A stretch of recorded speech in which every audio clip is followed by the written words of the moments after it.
नमस्ते दोस्तों। आज हम 9वीं पुतली मधुमालती की कहानी सुनेंगे, जिसमें हम राजा विक्रमादित्य और प्रजा के हित की कथा सुनेंगे।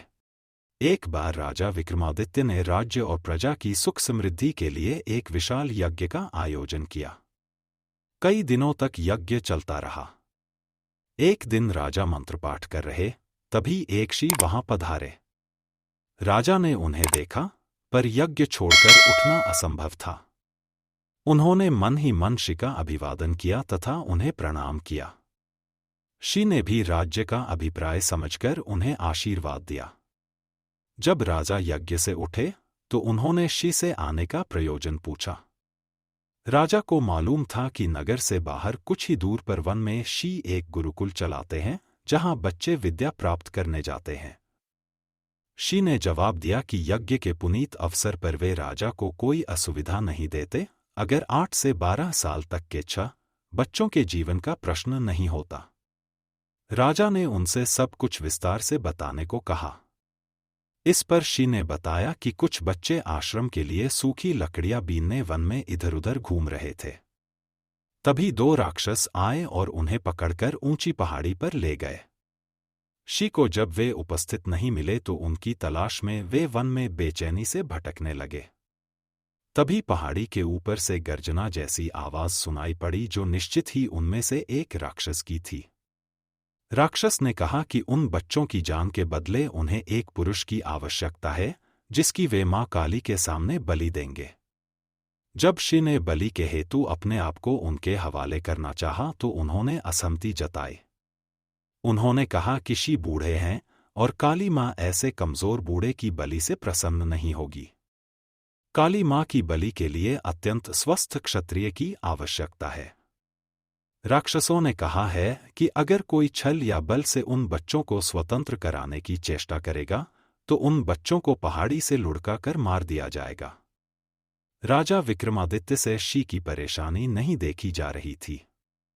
वे तुरंत तैयार हुए और ऋषि से बोले, आप मुझे उस पहाड़ी तक ले चले। मैं अपने आप को काली के सम्मुख बलि के लिए प्रस्तुत करूंगा। मैं स्वस्थ हूं और क्षत्रिय भी।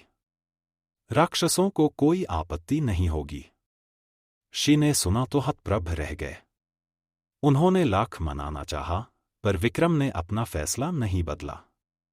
उन्होंने कहा, अगर राजा के जीवित रहते उसके राज्य की प्रजा पर कोई विपत्ति आती है तो राजा को अपने प्राण देकर भी उस विपत्ति को दूर करना चाहिए। राजा ऋषि को साथ लेकर उस पहाड़ी तक पहुंचे। पहाड़ी के नीचे उन्होंने अपना घोड़ा छोड़ दिया तथा पैदल ही पहाड़ पर चढ़ने लगे। पहाड़ी वाला रास्ता बहुत ही कठिन था, पर उन्होंने कठिनाई की परवाह नहीं की। वे चलते चलते पहाड़ा की चोटी पर पहुंचे। उनके पहुंचते ही एक राक्षस बोला कि वह उन्हें पहचानता है और पूछने लगा कि उन्हें बच्चों की रिहाई की शर्त मालूम है कि नहीं। उन्होंने कहा कि वे सब कुछ जानने के बाद ही यहां आए हैं तथा उन्होंने राक्षसों से बच्चों को छोड़ देने को कहा। एक राक्षस बच्चों को अपनी बाहों में लेकर उड़ा और नीचे उन्हें सुरक्षित पहुंचाने आया।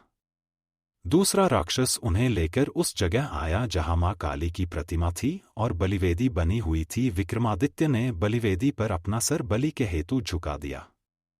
वे जरा भी विचलित नहीं हुए। उन्होंने मन ही मन अंतिम बार समझकर भगवान का स्मरण किया और वह राक्षस खड्ग लेकर उनका सर धड़ से अलग करने को तैयार हुआ। अचानक उस राक्षस ने खड्ग फेंक दिया और विक्रम को गले लगा लिया। वह जगह एकाएक अद्भुत रोशनी तथा खुशबू से भर गई। विक्रम ने देखा कि दोनों राक्षसों की जगह इंद्र तथा पवन देवता खड़े थे।